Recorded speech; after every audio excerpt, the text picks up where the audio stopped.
Dr. Brian McDonough Show.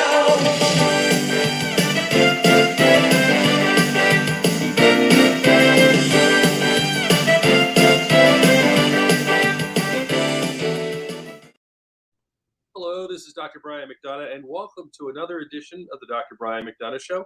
My guest today is Dr. Edel Mendoza. He is a graduate of the New York Medical College, where he obviously studied medicine, but then he did his residency in diagnostic and interventional radiology. That's going to lead into what we're about to talk about.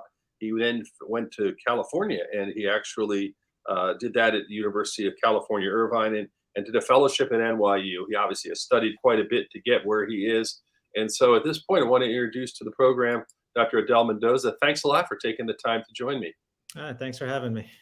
You know, like you said, you've listened to the program before, you know what this is all about. We're going to talk about what you do, but more important than that, tell me a little about you. I mean, you've kind of trained and grown up, I would say, in a tough time in medicine.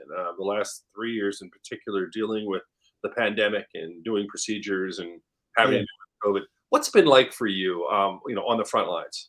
I mean, it's kind of a little mixture of everything. I mean, dealing, especially in the beginning, no one really knew what to expect. Kind of the rules were changing every day. Just in the beginning of the pandemic, it was just very strange, and there are all these new rules and new adjustments that we've had to make, and some that we weren't sure if they were the right decision or not. But I think over time, as we got more comfortable and kind of learned more about the virus, it's just something that everyone just had to adjust to. And even, nowadays we're still getting COVID patients on a lesser scale. But it was a difficult time for sure, just with ourselves in our own department and the staff, as well. It kind of, I feel like our system was stretched very thin, and we're just trying to keep everything held together as best as we can, really, to focus on the patients.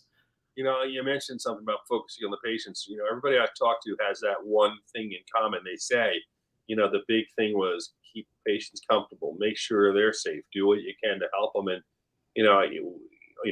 obviously, I've talked about it a lot. You can see a lot of the politics and things that surrounded COVID, but really when it came down to the providers, the doctors providing care, nurses, I think they never lost that focus, but it is exhausting, I suppose, too, dealing with those things. Yeah. I mean, especially in the beginning, we didn't really know what to do, how to handle it, even in regards of the PPE rules, and whatnot. And especially, in the beginning, we've seen patients that ended up having COVID later on, a week later, and realizing, was I properly, doing everything correctly and whatnot. And then even doing procedures with, extra equipment on and dealing with all that just kind of adds a layer of stress that I think it was new for everybody, and just made the kind of day-to-day things, a little more taxing. I want to talk about the exciting field of diagnostic and interventional radiology, but before I do, looking in your background, I get bios on people and things.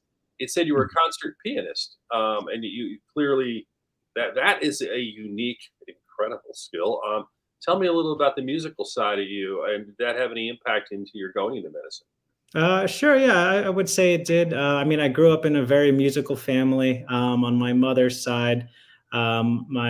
Especially in the Philippines, where my parents are from, everyone on my mother's side, she had, I think, about 6 brothers and sisters, and they were all musically talented. My grandfather had composed the Philippine National Anthem. So he was a renowned music artist in the Philippines. That's impressive, yeah. Yeah. So it's just something that was kind of commonplace growing up. I have 2 older brothers. They played they played the violins. I played the piano. I think starting at the age of 3, and just kind of continued it, and was just kind of a normal thing for me growing up. And just we're always around doing music recitals, concert, small mini piano recitals and whatnot. And I think growing up, it was just something that was an everyday thing, or every week, where I'd have piano lessons and practicing all the time and having these small recitals. And I think as I was heading into high school, we had the idea of that, I'm sure after college, once I start college, I'll be a little busier and not be able to handle it. You might as well kind of prepare a plan for, your own, concert. And I think that's kind of what we headed towards and ended up playing at, uh, I think at, I'm forgetting the name of it, but one of the halls in New York City, kind of next to Carnegie Hall. But it was kind of the big kind of finale in my, I guess, piano career, before I kind of headed off to college. So I had my own piano concert at the senior year of my high school. Wow. And did you continue to play at all, or have you just put it aside? Where are you now with the piano? And Yeah, I continue to play just kind of mostly modern day songs, just kind of the piano versions, not seriously anymore, but just kind of just to kind of keep it around. I do enjoy playing. It's just hard to find the time to do so consistently. I would think with your musical background, your grandfather writing the national anthem, you're probably really impressed with our theme song. Yeah, yeah, it's catchy. But it's interesting. Did the discipline of playing piano to that level, does that transfer over into going to medical school and studying? Because obviously you're also in a very high pressure field where your intervention and learning, and has that helped you at all in your approach to medicine and medical school? Yeah, I would say so. I mean, my mom was and my aunt were both of my piano teachers, and they kind of every day would just, make me practice, and just kind of they would kind of make me play until there were no mistakes, until I can get a break. So every time I made a mistake, I'd had to kind of start over, and kind of play the whole piece without a mistake. And I think just kind of that kind of consistent practicing, consistent discipline has kind of definitely helped me stay structured in school. And definitely even kind of on a day-to-day basis dealing with patients. I think just having that growing up as a kid definitely helped. I can share my piano playing story. When my wife and I were first married, I thought, hey, we should get some furniture in the living room. So no, my wife actually played, but how about a piano? I said, hey, let's have a piano. Never having played. It sat there a decade. My wife played, but it sat there a decade. And I decided I'm going to take lessons. My oldest daughter at the time was about 6, and she was going to take lessons. Young piano teacher came in, very non-threatening. I started taking lessons, and I wanted to play. I think it was a theme from Little Mermaid, and I'm playing and just over and over again. No talent, trying and trying and trying. And then my daughter, 6 years old, is going to go to her recital. So she's going to recital, and they said, "Are you coming to the recital?" I said, "Sure, I'll bring her." No, no, no. Are you playing in the recital? And I said, "Sure, I'll play." I come to this recital, but it isn't my benign, nice 30-ish piano teacher who was very deferential to me. It was her mother. And her mother was a very old-time piano teacher. I sit up, starting to play my song, and she starts asking me questions. I'm getting them wrong. And she's like, did you practice? What are you totally destroyed? Which in front of my daughter, in front of a bunch of 6 years olds, one of my favorite moments probably of my life, because here I was, achieving my goals in my career, but I went into something else and realized, you're getting crushed by the 6 and 7 year old. And I was, but it's funny when you're telling your story. I'm going, oh my gosh, I probably would have lasted a moment there.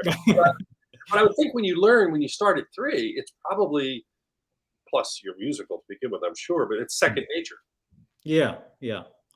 So well, that's cool. I enjoyed sharing that with you, and I know our audience, they love stuff like that, and you'll probably have people writing in who play piano or whatever, curious about it. And Yeah. I want to move on to talk a little bit about what you do, though, because I think your area is an area a lot of people in the general public don't know about, which is how you can treat things like peripheral artery disease. You can treat things. In fact, I was looking even on the website, things that I wouldn't have thought, like BPH, other issues where you're coming in and you're helping patients with that. Tell me a little bit about most people who think of radiology as just getting X-ray to see your heart or your lungs, how they've taken the technology to basically do procedures and help people Yeah. beyond pictures. No, I think I get that sentiment. I mean, I tell even my family and friends I'm a radiologist, and I think they all believe I just read X-rays all day. Um, but I think interventional radiology is really an aspect that kind of stemmed off the diagnostic radiology, meaning kind of any medical imaging performed in the hospital is usually, traditionally used to diagnose medical conditions. But the interventional part is where instead of us reading an X-ray, reading a CAT scan or MRI, and just diagnosing something, we actually use those modalities to treat some of the conditions. And they're all kind of minimally invasive procedures um, that kind of aren't, we don't kind of consider them or call them surgery because they're not any open, large incision. Everything is done through a small puncture hole in the skin. And the rest is done under, ultrasound, CAT scan, or MRI. And it's just something that we've been trained to do. And I think we kind of have an edge over, other people who do similar procedures, mostly based off our imaging training, which is kind of the foundation of our training. Full disclosure, I've had the opportunity to work with your partner, Mark Garcia, on a number of cases, my own cases, where we've had people with deep venous thrombosis, other issues where repeated clots problems, where he's been able to do things that a lot of other specialists and others couldn't do, either with medication or whatever, with some pretty cool techniques from my perspective, or the residents we train perspective. They would say they didn't even know some of these things could be done. Uh, Yeah. where did you first learn about this? When you were in med school? How did you, or did you start traditional radiology and move on? How did you get to this aspect of the treatment plan? I learned about it in med school. I had no idea it existed before heading into med school. I think just in general, the radiology training is very minimal in med school, and I really wasn't considering even radiology up until it came time to decide what I wanted to do in our third or fourth year, where it's kind of time to decide which specialty we want to go into. And I kind of liked a little bit about everything. In our third year, we kind of go about our major specialties, and I was hoping I'd kind of be on my rotation and hope that bell would ring and I'd kind of know exactly what I want to do. But it never came. And I just, I spoke with some of my mentors there, and one of them told me to, Dr. Racklin, who's a very big proponent at New York Medical College, kind of helped me decide to go into radiology, mostly because it kind of covers everything that I liked. Radiology is so diverse. It kind of covers every body system, and almost majority of all medical specialties require some form of imaging. And as a radiologist, I'm working with oncologists for cancer problems. I'm working with vascular surgeons for circulation issues. I'm working with OB-GYNs for fibroids, and urologists for enlarged prostates. And we're kind of, doing multiple specialties and multiple body systems at one time. And I kind of like that variety aspect of it. So that's kind of how I got into radiology. And then kind of once you get exposed to radiology, you're kind of shown the different aspects of radiology. And it was actually in my fourth year of medical school, Mount Sinai actually had a symposium talking about interventional radiology. And I said, I'm going into radiology. I should kind of see what this is about. And the things they showed, which is some of the things we're doing today, just really sounded super futuristic, super high tech, and it didn't sound. Kind of sounded too good to be true. I mean, the kind of the more complex things we deal with. We deal with some of the sickest patients in the hospital, patients that are too sick to go to surgery. We have patients that have been seen by multiple doctors and aren't able to be treated, and then they consult interventional radiology. And through imaging, we kind of diagnose and we're able to treat, the underlying cause. And most of our procedures, we see kind of the instant gratification aspect, meaning that once we treat it, we see a result in about a day or two. If for people who are actively bleeding, we're able to stop bleeding through a small puncture hole in the skin to kind of plug up the arteries. instead of them going open surgery, with a large incision over their belly and doing that, kind of having them avoid the surgery. But we're able to kind of treat a wide variety of patients. And that's kind of what drew me to interventional radiology, or IR. Especially having the piano background, I like using my hands. I like, using my hand-eye coordination to kind of do the procedures, perform the procedures. It's a lot of satisfaction kind of being able to do things in such tight spaces, and kind of having great patient outcomes, even while they're on the table. Sometimes, they feel immediate relief of their pain, of their discomfort. And, for other sicker patients, once we treat them, they're either out of the ICU the next day or discharged home in a day or two, in the best case scenarios. It's interesting you mentioned that, because I know in working with people in your specialty, and it's fun from my perspective, like Dr. Garcia, for instance, will show you the images and what's going on. And you find yourself learning, because you're right. As a physician, there's that natural curiosity. And if we don't do it all the time, you're like, yeah, I see that. Oh, I understand that now. And it is that high tech science fiction approach, like something, when I was growing up, I would have seen on Star Trek or something and said, wow, but that kind of is the future in many respects of medicine and where we're going. With COVID being an issue in the last couple of years, were there any COVID related issues that became more pronounced that you were able to use your toolbox in a sense to treat, or were any instances like that available? Yeah, I think on both sides, I think more so dealing with kind of the complication. You have that kind of subset of the really sick COVID patients that are in the ICU for a long time, who end up requiring multiple drains and tubes to either treat the infection, or kind of multiple lines to kind of get their medication that they need.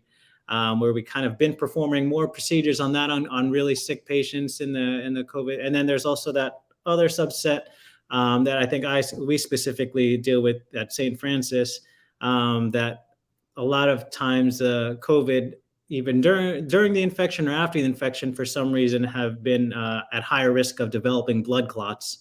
And we have seen kind of a higher volume of just kind of patients coming in with blood clots in their legs, in their lungs, which we're able to treat at times. I want to ask you a question, especially at your age, looking towards the future.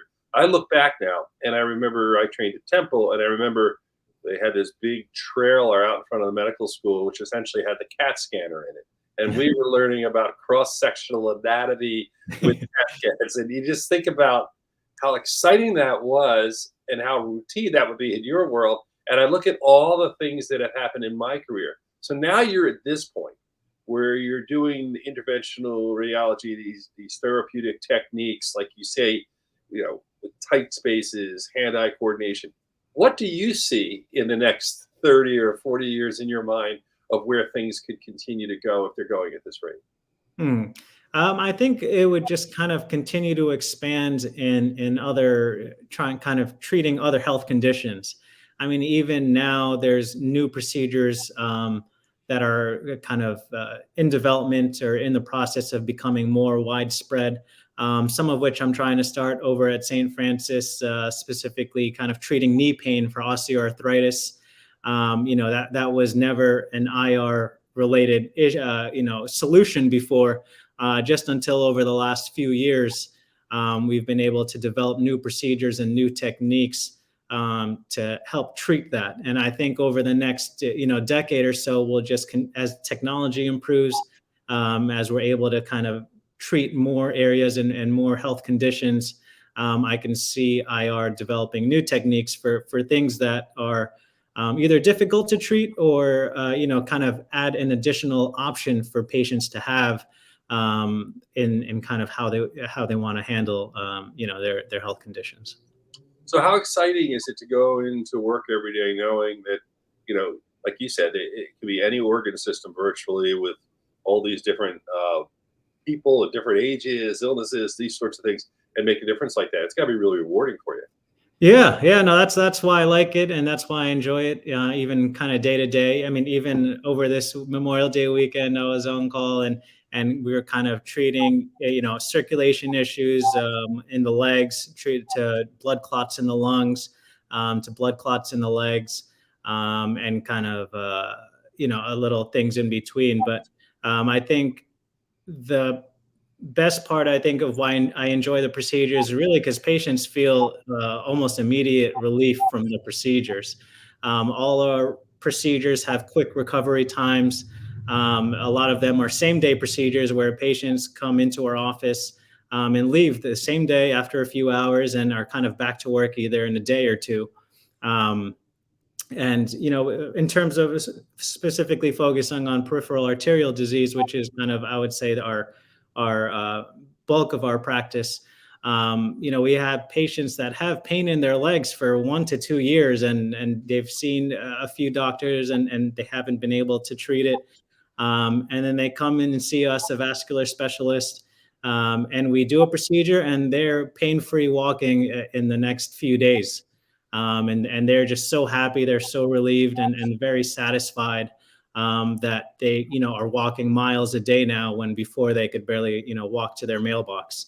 And it really, they've been struggling for something for so long, and they finally see us and we're able to treat them. And I think it's just that satisfaction of making such a huge impact on a patient in a few hour same day procedure. Dr. Edel Mendoza is my guest. He works with a group called Endovascular Consultants. Now, he's at St. Francis Hospital in Wilmington, Delaware. Of course, with the internet, people can be watching anywhere in the world.